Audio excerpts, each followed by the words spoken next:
Now guys, we have news. Let's go to more news from the Golden State Warriors, but before that, don't forget to subscribe to the channel and leave a like.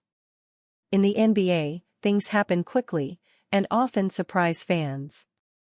Warriors owner Josh Lacob said that this season he will invest in young people with a lot of potential. But in the case of Jonathan Kuminga, this did not happen, because they did not negotiate his contractual extension. Brooklyn Nets and Philadelphia 76ers want to sign Jonathan Kuminga. The Golden State Warriors have a very tricky scenario on their hands when it comes to Jonathan Kuminga's contract. It's been widely reported that Kuminga wants a max contract from the Warriors. While there was optimism that the two sides could come to an agreement before the regular season started, the two sides were reportedly far apart. Now, the two sides will have to wait until toward the end of the season. Jonathan Kuminga is willing to bet on himself, while the Golden State Warriors are willing to let Kuminga prove himself to earn a max contract. While that sounds great, there's also a chance that another team like the Philadelphia 76ers or Brooklyn Nets can step in. According to Jake Fisher of Bleacher Report, the Philadelphia 76ers could be a potential team to snag away Jonathan Kuminga. I am not reporting that the Sixers are definitively trying to turn KJ Martin's contract into Jonathan Kuminga, Fisher said. But if you're looking at options, if you're someone who's advising Kuminga, or if you're Kuminga himself, and trying to think about who could be a potential suitor for you to reward you with that near-max money next year, the Sixers have definitely indicated around the league and behind the scenes that they are willing to pay, add in another piece. While Fisher isn't guaranteeing that the 76ers will definitely go after Kuminga, he strongly believes that they're a team worth watching. Philadelphia is trying to go all in to keep Joel Embiid happy, and it's clear they're not messing around. Just keep Philadelphia in mind for looking at guys like Kuminga who are on rookie deals or potentially up for a big payday where they know their incumbent team might not be willing to give that top dollar that Philadelphia. I think they were so keen on maximizing flexibility to go after Paul George, they had that head shake, wink wink with Tyrese Maxey, to keep their cap holds low, Fisher said. This season will be a very interesting one to monitor for the Golden State Warriors. They will absolutely be a team to watch by the end of the season. The one reason why Golden State Warriors, Jonathan Kuminga failed to reach contract extension. Now in the final year of his rookie contract, Jonathan Kuminga hoped to land a big bag from the Golden State Warriors for his next contract. Turns out, there's a pretty good reason why that didn't materialize. A few days ago, Kuminga aimed for a contract that exceeded $30 million as he approached a critical negotiation period.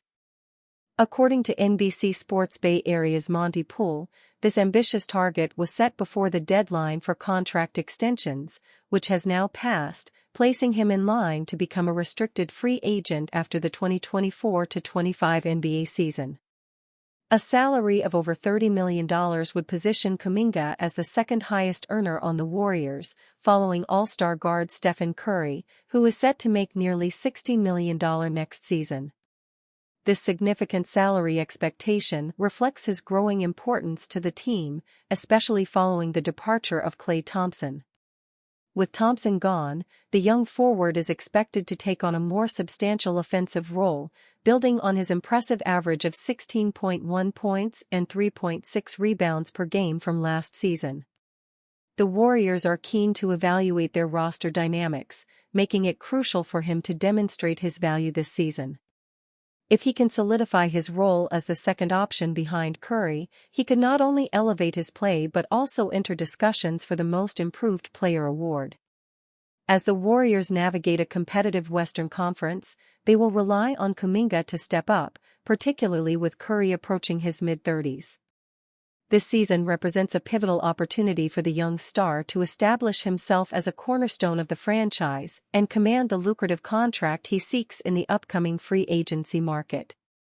NBA report reveals that Jonathan Kuminga and Golden State Warriors were never near on contract extension. Just recently, both Kuminga and the Warriors failed to come up with a contract extension for the former. According to Bleacher Report's Adam Wells, there's a pretty good reason for this development. Even though the Golden State Warriors tried to negotiate a long-term extension with Jonathan Kuminga before Monday's deadline to get a deal done, the two sides didn't make much progress in their talks. On the latest episode of the Hoop Collective podcast, starts at 2:45 mark, ESPN's Brian Windhorst reported that Kuminga and the Warriors were never close on a contract. Despite efforts to negotiate a long-term contract, both parties were never close to reaching an agreement before the deadline. Kuminga, who is seeking an extension exceeding $30 million to become the team's second highest paid player, showcased significant growth last season, averaging 16.1 points and 4.8 rebounds. While the Warriors recognize his potential, they remain cautious, especially after past contract commitments, like Andrew Wiggins, didn't yield expected results. Ultimately, Kuminga will enter restricted free agency next summer, giving the Warriors future flexibility. Warriors outline focus of Jonathan Kuminga in contract year BY. The Golden State Warriors extended Moses Moody this offseason for 3 years, but failed to get a deal done with the more accomplished Jonathan Kuminga. Last season, he broke out as a solid starter for the Warriors, and with Klay Thompson off to the Dallas Mavericks, he is expected to play an even larger role. In the summer of 2025, he will be a restricted free agent, and the Warriors are hoping to bring him back and have suggested that they would match any offer he could sign with another team. Kuminga was seeking a maximum contract similar to Franz Wagner's $224 million deal over 5 years, and the Warriors' front office was not prepared to offer that kind of money to Kuminga quite yet. That said, Golden State is not worried about their relationship with the rising star and thinks they can bring him back long-term in free agency. "I don't think much has changed in regard to our hopes of his future with the team," said Mike Dunleavy Jr. "Sometimes these things get done, sometimes they don't. I don't really want to overreact either way." And so from that standpoint, there have been really good communications and conversations over the course of the summer to get to where we got to. Didn't get a deal done, it's got to work for both sides, totally reasonable. Kuminga might feel slighted that the Dubs didn't extend a lucrative offer his way, but with restricted free agency on the horizon, they can retain him this offseason by matching any offer he gets, so it will be up to him to prove his value. "The most important thing for JK is just to have a great year," continued Dunleavy. Related, analyzing Steve Kerr's 12-man rotation, the Warriors have a very deep roster, but Kuminga has found himself at the top of the heap. If he can remain a key player in the starting lineup, the Warriors will have to shell out to keep him next summer.